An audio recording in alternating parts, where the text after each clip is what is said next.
अस्सलामुअलैकुम दोस्तों, उम्मीद है आप सब खैरियत से होंगे। आप देख रहे हैं knowledge for blind YouTube channel. दोस्तों, आज की वीडियो निहायत मालूमाती होने वाली है, क्योंकि आज हम बात करने जा रहे हैं कंप्यूटर के एक निहायत अहम हिस्से रैम यानी रैंडम एक्सेस मेमोरी के बारे में। इस वीडियो में हम जानेंगे रैम क्या है, ये कैसे काम करती है और कंप्यूटर की कारकर्दगी में रैम का क्या किरदार है। ये वीडियो आपके अपने चैनल नॉलेज फॉर ब्लाइंड की जानिब से पेश की जा रही है और इस मौजू को खास तौर पर आप सब के लिए राना आरिफ ने तैयार किया है।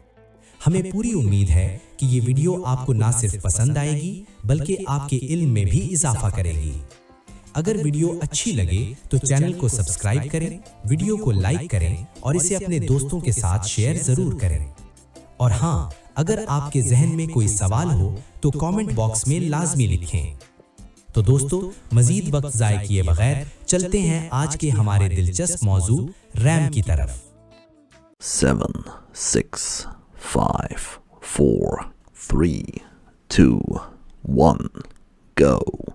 कभी सोचा है कि जब बहुत सारे टैब्स खुले हों तो कंप्यूटर सुस्त क्यों हो जाता है? या जब लोग कहते हैं कि गेमिंग के लिए ज्यादा रैम चाहिए तो उसका असल मतलब क्या होता है? चलें आज कंप्यूटर के इसी पुरस्कार लेकिन इंतहाई अहम हिस्से यानी रैम के राज से पर्दा उठाते हैं। तो आखिर ये रैम है क्या चीज और ये हमारे कंप्यूटर या फोन की रफ्तार के लिए इतनी जरूरी क्यों है? आइए मिलकर इस दिलचस्प सवाल का जवाब ढूंढते हैं। अच्छा, तो सबसे पहले रैम को समझने के लिए इसे कंप्यूटर की शॉर्ट टर्म मेमोरी या कह लें कि कलील मद्दती याददाश्त समझना होगा। लेकिन इसका असल में मतलब क्या है, आइए देखते हैं। रैम का पूरा नाम है रैंडम एक्सेस मेमोरी। इसका काम बहुत सादा सा है लेकिन बेहद अहम। ये उस सारे डेटा को आर्जी तौर पर अपने पास रखती है जिस पर उस वक्त काम हो रहा हो। इसको समझने का सबसे बेहतरीन तरीका ये मिसाल है जो इस स्लाइड पर नजर आ रही है। फर्ज करें कि एक कंप्यूटर एक दफ्तर है। इस दफ्तर में जो फाइलों वाली अलमारी है वो है हार्ड ड्राइव, जहां सब कुछ लंबे अरसे के लिए महफूज है। अब जब काम करना होता है तो फाइलें अलमारी से निकालकर मेज पर फैलाई जाती हैं, है ना? बस यही मेज रैम है, यानी वो जगह जहां फौरी काम किया जाता है। और बिल्कुल उसी तरह जैसे दिन के आखिर में मेज को साफ कर दिया जाता है, जैसे ही कंप्यूटर बंद होता है रैम में मौजूद हर चीज गायब हो जाती है। ये सिर्फ उस वक्त तक काम करती है जब तक कंप्यूटर चल रहा हो। लेकिन रैम अकेले काम नहीं करती। ये एक पूरी टीम का हिस्सा है जिसमें कंप्यूटर का दिमाग यानी सीपीयू और लंबी मुद्दत की याददाश्त यानी स्टोरेज भी शामिल हैं। आइए देखते हैं कि ये तीनों मिलकर कैसे काम करते हैं। ये अमल बहुत दिलचस्प है।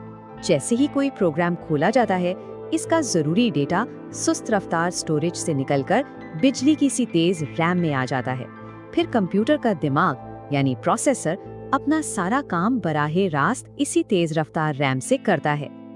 और यही सबसे अहम बात है, प्रोसेसर बराहे रास्त हार्ड ड्राइव से डेटा क्यों नहीं लेता? क्योंकि रैम इससे कई गुना, बल्कि यूं कहें कि सैकड़ों गुना ज्यादा तेज है। यही वो रफ्तार है जो कंप्यूटर को फौरन कोई भी काम करने के काबिल बनाती है। लेकिन सोचें, अगर एक साथ बहुत सारी ऐप्स खोल दी जाएं, तो वो मेंस यानी रैम भर सकती है। और जब ऐसा होता है तो कंप्यूटर सुस्त पड़ जाता है या हैंग होना शुरू हो जाता है, क्योंकि उसे जगह बनाने के लिए जद्दोजहद करनी पड़ती है। तो क्या तमाम रैम एक जैसी होती हैं? जी नहीं, बिल्कुल नहीं। आइए इसकी मुख्तलिफ अक़साम पर एक नज़र डालते हैं ताकि ये मालूम हो सके कि किसके कंप्यूटर में कौन सी लगी हो सकती है।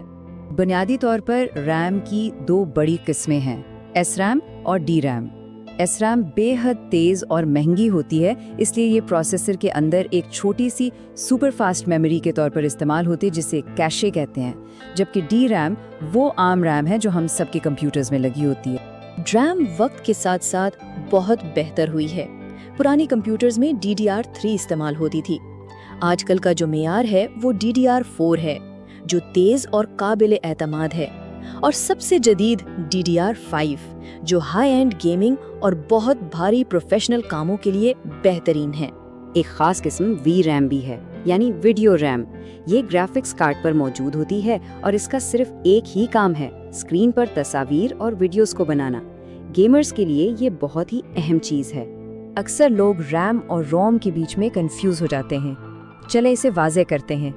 रैम एक वाइट बोर्ड की तरह है जिस पर लिखा, काम किया और फिर मिटा दिया, जबकि रोम पत्थर पर लिखी उन पक्की हिदायत की तरह है जो कंप्यूटर को बताती हैं कि उसे ऑन कैसे होना है। ये कभी नहीं मिटती। चले अब आते हैं सबसे बड़े सवाल पर, मेरे लिए कितनी रैम काफ़ी है?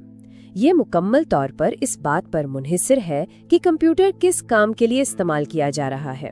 एक आम असूल के तौर पर अगर इस्तेमाल सिर्फ इंटरनेट ब्राउजिंग, दफ्तर का काम या फिल्में देखने तक महदूद है तो 8 GB रैम बेहतरीन है। लेकिन अगर जदीद गेम्स खेलनी है, वीडियो एडिटिंग करनी है या कोई और भारी काम करना है तो कम से कम 16 GB का हदफ रखना चाहिए। लेकिन कहानी सिर्फ GB पर ख़त्म नहीं होती। अगर वाकई बेहतरीन कारकर्दगी चाहिए तो 2 और चीज़ें हैं जिनका जानना बहुत ज़रूरी है। पहली चीज है बस स्पीड, जिसे मेगाहर्ट्ज यानी MHz में नापा जाता है। इसको डेटा की हाईवे समझ लें। जितने ज्यादा मेगाहर्ट्ज उतनी ही चौड़ी और तेज वो हाईवे होगी और उतना ही तेजी से डेटा अपनी मंजिल तक पहुंचेगा। एक और प्रो टिप है डुअल चैनल, मतलब 16 GB की एक स्टिक लगाने के बजाय 8 GB की 2 एक जैसी स्टिक्स इस्तेमाल करने से प्रोसेसर को डेटा हासिल करने के लिए 2 रास्ते मिल जाते हैं। इससे कारकर्दगी काफ़ी बेहतर हो जाती है। तो मुख्तसरन हमने क्या सीखा? हमने जाना कि रैम कंप्यूटर का वो तेज रफ्तार वर्किंग डेस्क है जो स्टोरेज और प्रोसेसर के दरमियान पुल का काम करता है। हमने ये भी देखा कि रोजमर्रा के कामों के लिए 8 GB बहुत है, लेकिन असल पावर यूजर्स को 16 GB की जरूरत होती है। और याद रखें, सिर्फ साइज ही नहीं बल्कि रफ्तार और डुअल चैनल जैसी चीजें भी कंप्यूटर को एक नई जिंदगी दे सकती हैं। और आखिर में एक सवाल, क्या किसी ने कभी चेक किया है कि उसके अपने कंप्यूटर या फोन में कितनी रैम है?